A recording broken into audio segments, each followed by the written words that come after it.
দক্ষিণ চব্বিশ পরগনা জেলা তথ্য ও সংস্কৃতি আধিকারিক অনন্যা মজুমদারের সঙ্গে কথা বলে জানা গেল যে এই বছর মেলায় অর্থাৎ 2026-এর গঙ্গাসাগর মেলায় উনি কীভাবে প্রস্তুতি নিয়েছেন।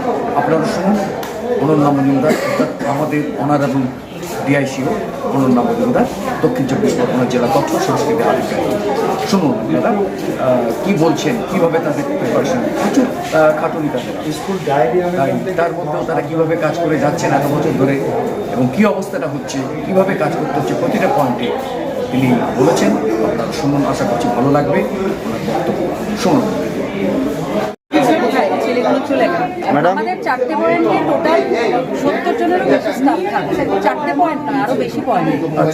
লটে থাকছে, কচুবেরিয়া থাকছে, নামখানা থাকছে, সাগর বাস স্ট্যান্ড থাকছে, সাগর গ্রাউন্ড থাকছে,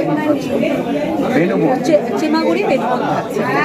সবকটাই আসছে, সবকটা। আপনার কাকদ্বীপ স্টেশন, নামখানা স্টেশনেও থাকছে। হ্যাঁ, নামখানা ওই স্টেশনগুলোতে থাকছে না। আমাদের মেইনলি ধরুন আমরা তো ইনফরমেশন টাওয়ারও ম্যানিং করি, নট অনলি আমরা মিডিয়া অ্যারেঞ্জমেন্টটা দেখি বা হসপিটালিটি দেখি, আমরা কিন্তু এখানে যে আপনারা শুনতে থাকবেন যে অ্যানাউন্সমেন্ট হচ্ছে সেই ইনফরমেশন টাওয়ার কিন্তু আমাদের স্টাফ ম্যানিং করে। তারপরে কিছু এনজিও আমাদেরকে ডেফিনেটলি হেল্প করে। যেমন সাগরের যে মেইন ইনফরমেশন টাওয়ারটা আছে সেটা আইএনসি ডিপার্টমেন্ট ম্যানিং করে আর আমাদেরকে হেল্প করে। এবং বাজেট পরিষদের নিচেই বাজেট পরিষদ, তার উপর মেইন টাওয়ারটা আপনাদের কোনো বড় রাস্তার উপর। এই সিস্টেমটার কোনো চেঞ্জ কিছু হয়নি এবছর। এই সিস্টেমের চেঞ্জ কি হবে? ইনফরমেশন সবাইকে ওইভাবেই ওই সাউন্ডটাই দিতে হবে, এটার তো আর আলাদা করে কিছু হবে না। আপনি তো আলাদা আলাদা জায়গায় চোখ বসালে হবে না।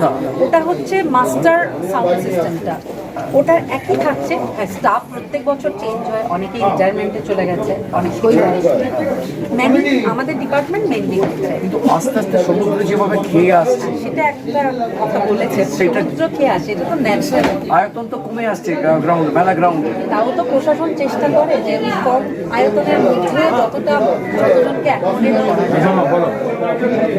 ঠিক আছে, আপনার ব্যস্ততার মধ্যে আপনাকে করলাম, মানে বিরক্ত করলাম, এইটুকুনি দরকার আছে, কারণ আপনাদের সবচেয়ে কাজটা বড় কাজ।